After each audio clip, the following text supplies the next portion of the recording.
Well, I'm Aalan Dale from Gale Force Wins. I'm having a great time here at the 36th Annual Baie Peninsula Mining Conference. Thank you to our good friends at Brook Construction, High Tech Communication, and Western Petroleum for bringing this conversation alive. Everybody's voice matters. And on that note, why don't you introduce yourself? Tell us what you do. So my name's Kasey Stone. I work with Mining Industry NL. My role is the project manager of outreach and education. In the last couple of weeks, I've been working on our Mining Young Minds pilot program. Mining Young Minds pilot program. What is that designed to do, that program? So it's designed to engage students, so school-age students. So far, we've worked with grade 4s and grade 7s. Okay. Ideally, as we progress through into the next school year, we'll get into the higher grades and talk about career awareness, opportunities within mining, and just overall awareness on rocks and minerals and the science that goes into it. It's got to be a pretty cool project to be sort of introducing young people into this incredible industry. It is. It's excellent, and they're really excited about it. I actually I had the opportunity to go into some of the schools already, and the students they knew I was coming, so they brought their own rocks and minerals from home. And they were so excited to talk to me about it. Yeah. Okay, I'm going to test your knowledge on some of this stuff. Sure. Okay, I'm going to dive in to the things that you're going to be passing on to the students. So, walk me through this one first. So this one is making sense of igneous rocks. So we have 3 activities here on the 3 rock types. So in this one here, we've got a sample of diorite and pumice. So we talk about the differences between intrusive and extrusive igneous rocks. We look at how they float in water. Certain rocks float. Students think that's really cool.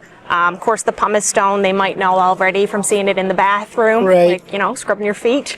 And they also know the diorite from Minecraft, so that was pretty neat to include there as well. Okay. Good job on that one. Thank you. Talk to me about this. So this is actually a 2-part. There's 2 bags that go with this one. This is the second one. So this is our rocks, minerals, and you.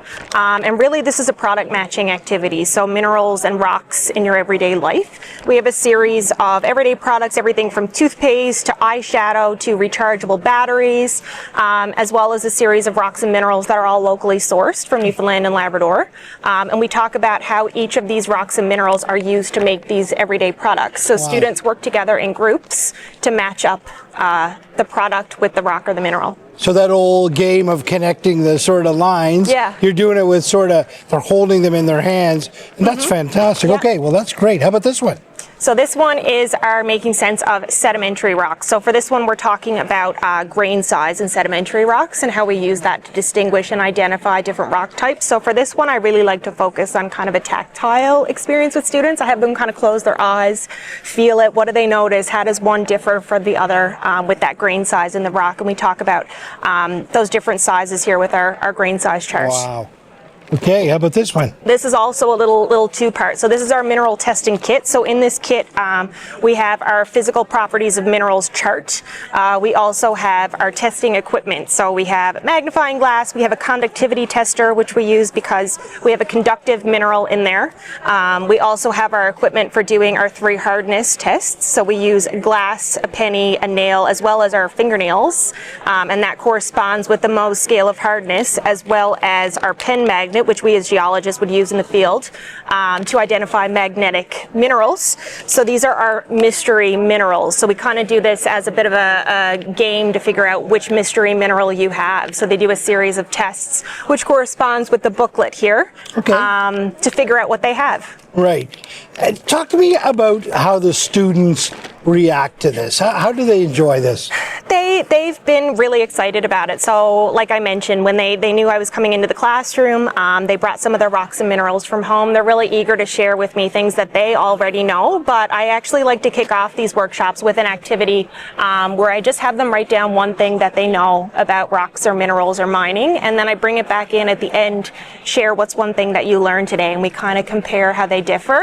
And it's really interesting to see how what students already know within the different communities based on the experiences or the work that's happening in their local communities. Are you a geologist yourself? I am. I'm a geologist and a teacher. You're a geologist, and so this is a perfect combination for you. Yeah. It's a mesh of both worlds, really. So. What was your passion towards both geology and teaching? So for me, I've shared this with a couple people here today already, but for me, I loved science. So I took my biology, my physics, my chemistry in high school, and I just knew that I really liked science, but I wasn't sure what I was going to do with it. And it was actually, I was a first-year student at MUN, and I went to a career fair, and I just walked around kind of seeing what careers were out there, and I met a geologist who I just thought she was the coolest person ever, and I asked her what she did to get to where she is, and she explained to me that her work, and every day she's using science with chemistry, physics, biology, as well as math, and she applies that to